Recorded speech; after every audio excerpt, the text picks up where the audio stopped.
All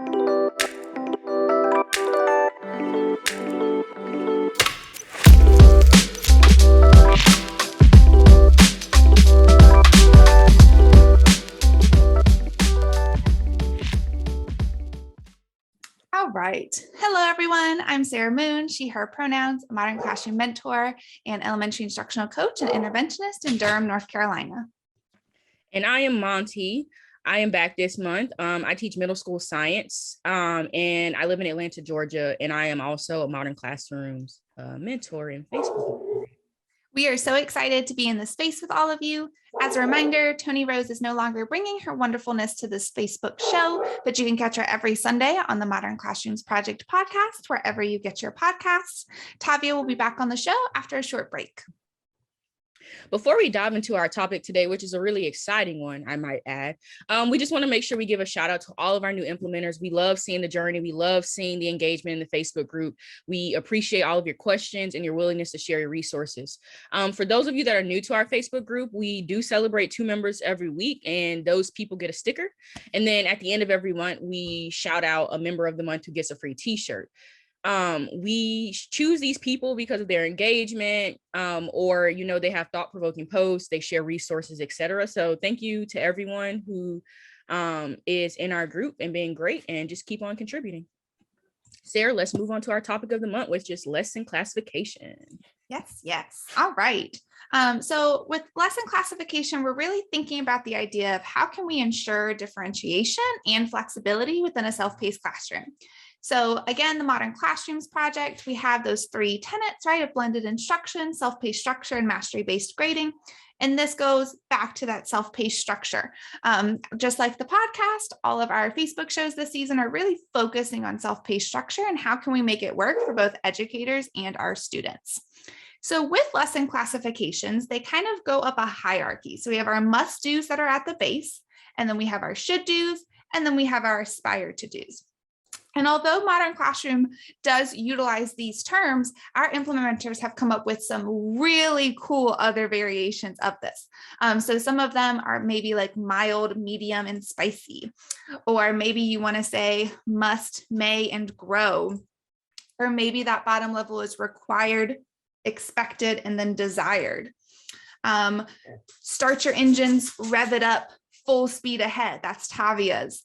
And then do, try, and challenge, right? Like there's lots of different language that we can use and be really creative and find some joy in that creative outlet to show those different classifications of must, should, and aspire to do. Yeah, and I actually this year when I, not this year, but back in the past when I had done this, I even tried like making it very similar to the Olympics and doing like bronze, silver, and gold, and using like little Olympic medals. So yeah, lots of ways to do this to like fit your class for sure. Absolutely. And I wish that you had told me that Olympic thing like before when the Winter Olympics was going on and I could have used it, but that's fine. I'll just wait 2 more years until the next Olympics comes around. But then, so we have the language, right? We've decided what we're going to use. And so how do we decide the classification? So that base of those must do, those activities are essential, right? Those activities, those lessons, those content, that is essential. We have to make sure that our kiddos understand that if they're going to be able to have success with the unit and those standards as a whole. Those should do activities, lessons, again, there's lots of different ways that we can classify, but should do activities help them develop their skills and knowledge.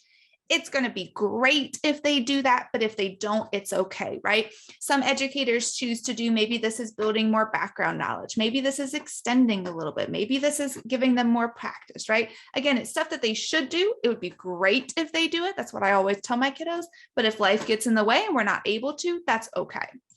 And then lastly, we have these aspire to do, right? And not only are those typically more challenging, but we also want them to be interesting, right? Monty and I were actually on episode something. I should have pulled up the episode something, where we talked about the different classifications. And she and I both talked about how like aspire to do lessons or activities are really things that kiddos aspire to do, right? We don't want to quote unquote punish kids with extra work for being able to do the aspire to do's, right? We want to be able to motivate all of our kiddos to apply their learning in cool, sophisticated ways with these aspire to do. And so we can classify either by lesson, we can classify by activity, or we can classify by part of the activity, right? So just like our must do, may do, should do kind of goes from bottom to top, we can also classify by an entire lesson, by an activity within a lesson, or even by part of an activity. So we're going to go ahead and kind of workshop some commonly asked questions from our Facebook community. Monty, I'm going to go ahead and have you start off. So Monty, this is one that we get a lot. And I know I myself felt like it when I was first going through the virtual mentorship, when it was all coming at me, like this seems like a lot of work. So how are we supposed to make all of these lessons and all of these different stuff? Yeah, so personally for me, I take it one step at a time. I am like a big picture planner, meaning I like to know everything that is going to happen, when it's going to happen, and all that good stuff. And I think one of the things I really appreciated about Modern Classroom was that it forced me to kind of take a step back a little bit. While, planning a Modern Classroom unit is a lot of work, I'm not going to lie, it is a lot of upfront work. At the end of the day, it is so worth it because as students are beginning to work, you kind of have an opportunity to breathe. You're not necessarily having to do a lot of planning during class. You're having, one-on-one conversations with students. You're not really having to worry about what you're doing the next day because you've already done all of that. So my biggest piece of advice is take it one lesson at a time. Once you figure out like your big picture and like what you're going to do, plan each lesson at a time. And if you need to plan it by the week or, plan it by the day, totally do what is right for you and the time that you have. I find that planning by lesson is good for me. Because what I found is if I plan too far in advance, sometimes things come up that are out of my control, like a random snow day. If you live, like when I lived in DC, that always happened, or, testing and whatnot. So I say, find the medium that really works for you and like go with it because there's no right or wrong way to do this. Absolutely. And I think as well, Monty, I know that we've talked about how when you were implementing in the past, like there's definitely that pressure. And I felt that pressure too. It's like, okay, so I need a must do and a should do and aspire to do. And then I need a must do, a should do and aspire to do. And a must do, a should do and aspire to do. And like you actually don't, right? Like not every single lesson, not every single activity has to have a must do, a should do and aspire to do, right? That's part of that flexibility. That's part of that pacing. And I think it's also, part of ourselves as educators, giving ourselves grace that we don't have to create, all of these activities for every single day. We need to create something that's reasonable, right? And so typically what I do is when I'm thinking about it, I always start with my must do's.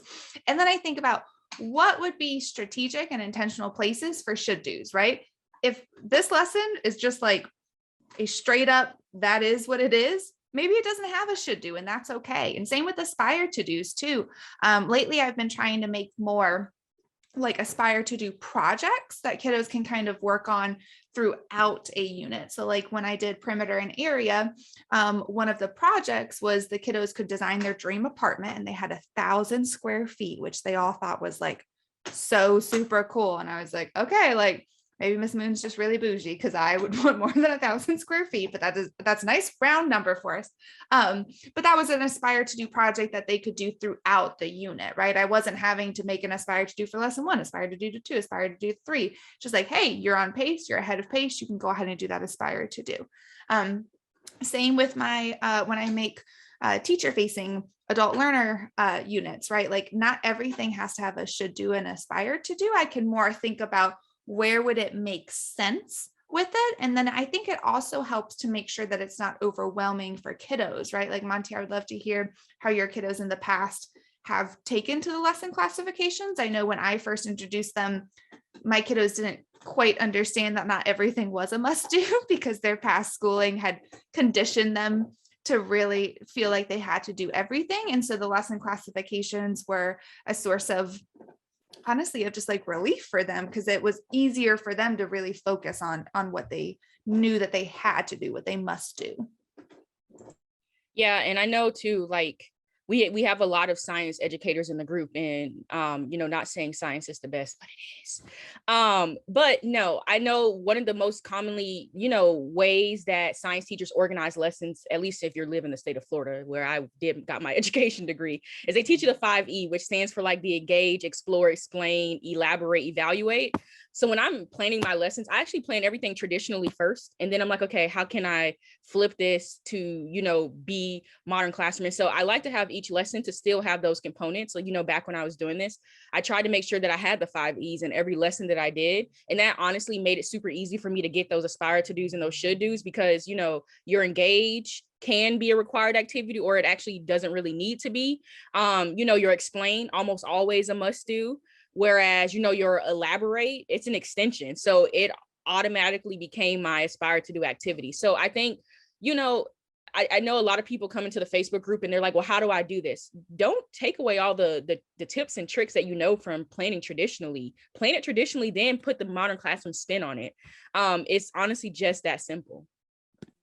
And I always say, just like you said, like, we're not like totally reinventing the wheel, right? If anything, we're just giving vocabulary to things that we've already been doing, right? All of us know that if we were to plan a unit, we know what would be the must do's, right? And we know what would be the aspired to do's, because those are always the things that we're like, oh, it would be really cool if we did this. But I always, a piece of advice that I always tell mentees is like, one way that you can kind of really get to the core of those must-dos, like what are actually must-dos and not what Miss Moon thinks are must-dos, like what are actual must-dos for students, is I like to think of it as like, okay, if I had a unit and we had a surprise snow day and we had an assembly and, oh, we also had a field trip, like what would still be the stuff that I would make sure we got to, right? Like what would still be that stuff that I would really make sure that kiddos do. And I think that kind of helps us with the must-dos. All right, Monty, we ready for the next one, I think? We are. All right. Would you like to start us off? Sure. So it says, help. I can't keep up with checking all of these must do, should do, and aspire to do parts. So I actually think this question actually couples with our topic for next month, which is grading. And we're not even going to really hit on grading in this video because that's next month. But I know sometimes we feel the need to check every single bit of work, because I feel like as a teacher, we've just been conditioned. If they do it, check it. And I feel like we have this deep ingrained fear that if we don't look at it, the kid isn't going to do it. And in my experience, that's actually further from the truth. In fact, students will do the work regardless of if you're looking at it or not. I find that I'm a little bit of a micromanager when it comes to things like this. So, when I first started rolling out Modern Classroom, 3 years ago, which seems crazy that it was that long ago, I found myself checking every single thing. And then it got to a point where, yeah, it does get completely overwhelming. There's always a line of kids. So I honestly just started checking what I thought was, the important stuff. The aspire to do activities, they're great. But in all honesty, sometimes I never even looked at them. Unless it was like something that was a creative component. I love to have kids make comic strips and things like that. So, then I would have them turn them in just so I could look at them later. But the only things I was really checking for, completions were the knowledge-based things that they needed in order to pass a mastery check. And those are typically, if you have notes, check the notes to make sure they did the notes, and other skill-based things. But I would say find a comfortable medium for you, maybe assign jobs. I know Tony Rose kind of had a kiddo that would, update her pacing tracker for her. So create systems and stuff that will allow you to not feel overwhelmed, but I also just want to say, don't feel like you need to check every single thing. I promise you, your kids will still thrive if you don't check every single thing. I agree. And also, I think there's a big difference between checking and giving feedback, right? Like checking in my mind, like I'm really looking over it and I'm checking for accuracy and then I'm recording that, right? Like I give my kiddos feedback on everything. Doesn't necessarily mean that it goes in the grade book, right? Like sometimes, Monty, you're talking about an aspire to do project. Recently, we did one where they were researching all these different animals and it was bringing RI standards and it was really cool, honestly, if I can just go ahead and put that out there. But then they got to make a poster as one of their aspire to do's, because posters are super cool in elementary. It's honestly super cool in all grades. But sometimes the kiddo would just be like, look, Moon, look what I'm doing. I'm like, I love it. Oh my gosh. Do you want to add more detail? Do you want to add a caption? Right? That's me checking it. And I checked in a second, it wasn't necessarily me looking over it. We can still give feedback to kiddos and make that meaningful without really putting undue work on ourselves. I think as well, in terms of checking, Monty, you brought up the progress tracker, which was great. I started off when I first had a progress tracker that I had every single part on there. I had the must do and the should do and the aspire to do and this and this and that. And I would check it all off. I'm a big proponent of the check boxes in Google Sheets. So it wasn't necessarily like hard for me to check off, but it was just a lot to check off. And so what I started to do to make it more sustainable for me was I just checked off by lesson. Did you accomplish that lesson? Did you master that lesson? Now that lesson may have had multiple parts in it that you and I talked about, reviewed, all of that. But in terms of the progress tracker, we just went ahead and checked that lesson. And I think it goes back to what we talk about every single month, what we talk about all day long on the Facebook group, like it's that customization, right? Because some teachers love to have all of those parts up there, right? They love to go ahead and have that as like their little checklist. That didn't bring me joy, and that's okay, because it can still be meaningful with that. Yeah, I think those are all, really, really great points. I've even done something as simple as like a signature sheet, just where I just sign off on it. I know sometimes, it does make students feel better if you look at it. But I never want it to be a situation of like, I'm just looking at it just to look at it. So if it's something that is like deeper that requires me to actually look at it, I just have them turn it in. Normally I have like a turn it in bin or something like that I've had in the past, like before I had like a whole cart, and it would just drop it in there. And then in my free time, say, when we were doing X, Y, and Z, I would just go through and like, put a check mark or a sticker or whatnot. So I definitely say go easier on yourself than feeling the need to, in the moment, check every single thing. If that feels overwhelming, just have them turn it in and, pass it back later. Kids love passing out papers. So. Absolutely. And I think as well, before I move on to the last one, this is also a great point to just remind our listeners and our watchers. Sorry, this isn't the podcast. This is watchers, different thing. But definitely check out February's Facebook show. If you're like progress tracker, they're talking about checking a progress tracker. Our whole February 2022 Keeping Up with Modern Classrooms Facebook show was all about that. So definitely check that out if you want to know more about those progress trackers. All right, Monty, I think we are on our last one, and this is a huge one, which is, should I tell the students the lesson classification? How can I motivate them to do more than just the must-dos? I would say for the first thing, in terms of the first one, you can tell the students the lesson classification. You cannot. Totally up to you. I'm somebody that does, other people don't. But I know I personally want to start off with addressing that second one of, how can I motivate them to do more than just the must-dos? Sometimes I think we have to remind ourselves that they're must-dos for a reason, right? Like I have had some students that have had very difficult past schooling, and then it's really, they're coming into the classroom already thinking that they're not going to do well, right? And so if I can get those kiddos to do the must-dos that I have designed to make sure that if they must do them, that they will be successful with that, that is a huge win, right?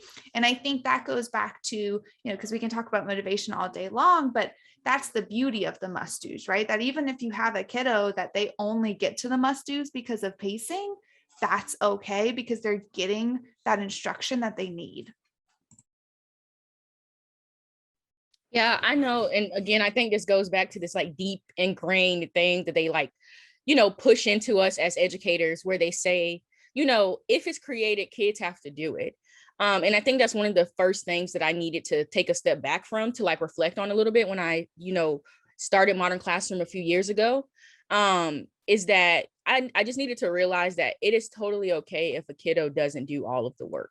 So I know as teachers, we want them to go above and beyond, but I personally, and this is just my own personal opinion, nobody has to agree, but I just personally think that, if the kid is doing something productive in class and they've done all of the required activities, and this is how I treated it in my classroom, last year and the year before. I'm not using Modern Classroom this year, but when I did it in the past, I just felt like if they were doing something productive and they've done all of the required work, like the must do work, and they, give me a plan for what they want to do with their time, as long as it's something that's productive, I'm like, it's fine. I've had kids where they were like, well, I did science, I really want to read this book for English, or I've done science, I really want to do this math assignment, or I want to study for a test, or, whatever it may be. I'm not a teacher that's like, oh, you can't do other work for other classes in science. As long as your actual work is done, I'm a firm believer in, hey, use your time productively. So I would say for those of you that are like, I really want to motivate them to go above and beyond, I would say talk to them and figure out why they don't want to do it. I remember when I first started rolling this out, students pick and chose what aspire to do activities they wanted to do. And at some point I was like, why aren't, like, I have some of my high flyers, like my kids that are really, really quick workers. And sometimes they would just decide not to. And so I asked a few students at one point, I was like, why not do this assignment? Or why did you do this one?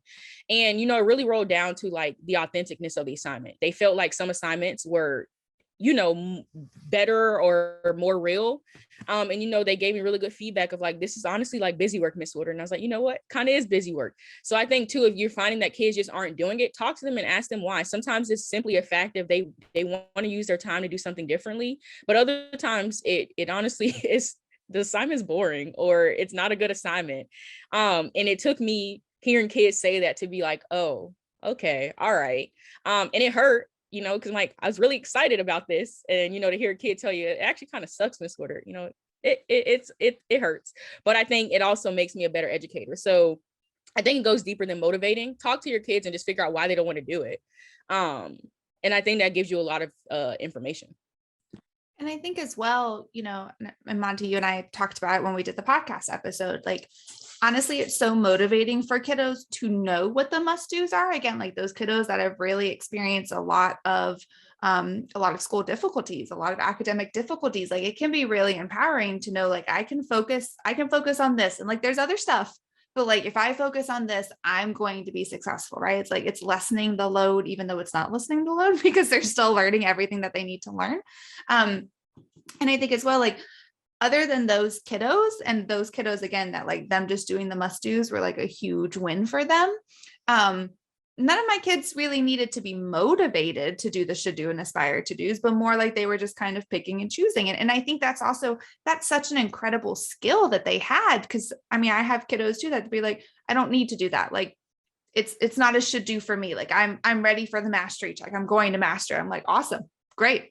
Let's do it. Right. Like that's a great way to like self-reflect.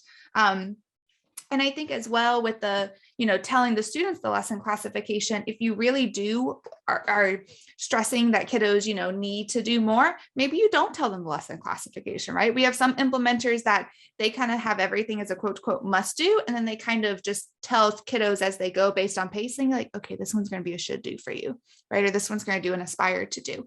And then also if there is one assignment that you're like, man, like I need kids to do this, right? Like I really need them to do it.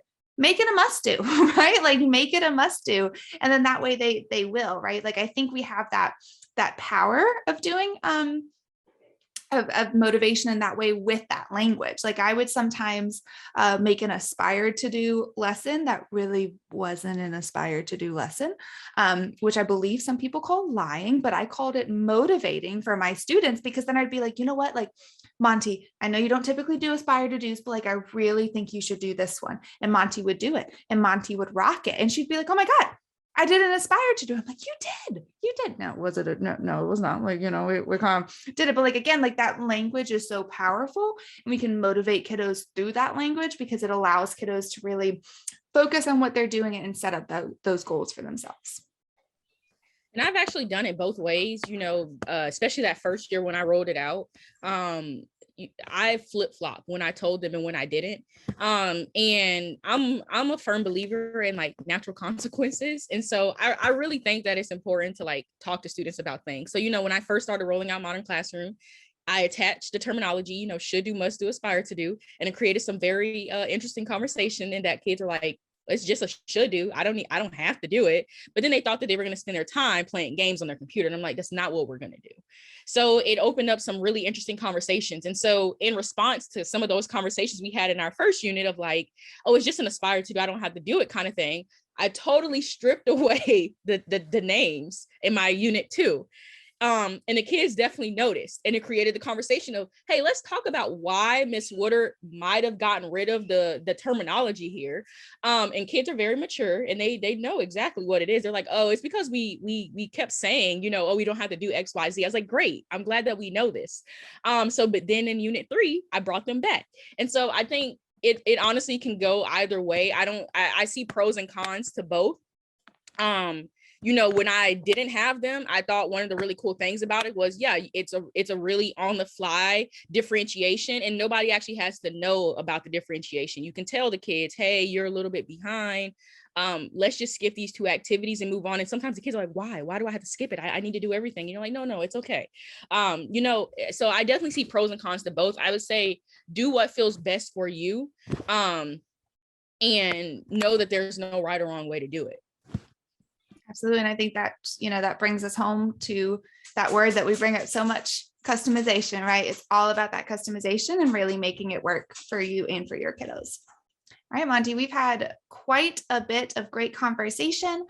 For our viewers that want to explore more, definitely check out the link in the show notes with some exemplar units. You can kind of explore how others do their lesson classification. And as Monty previewed, Keeping Up with Modern Classrooms is going to focus on grading in April 2022. So that is going to be a super hot topic, and I'm really excited to discuss it with everybody. One other thing, we are just blowing up Twitter every first Wednesday of the month now. Our Twitter chat is really getting to be the place to be on the first Wednesday of each month. We would love all of you to join us.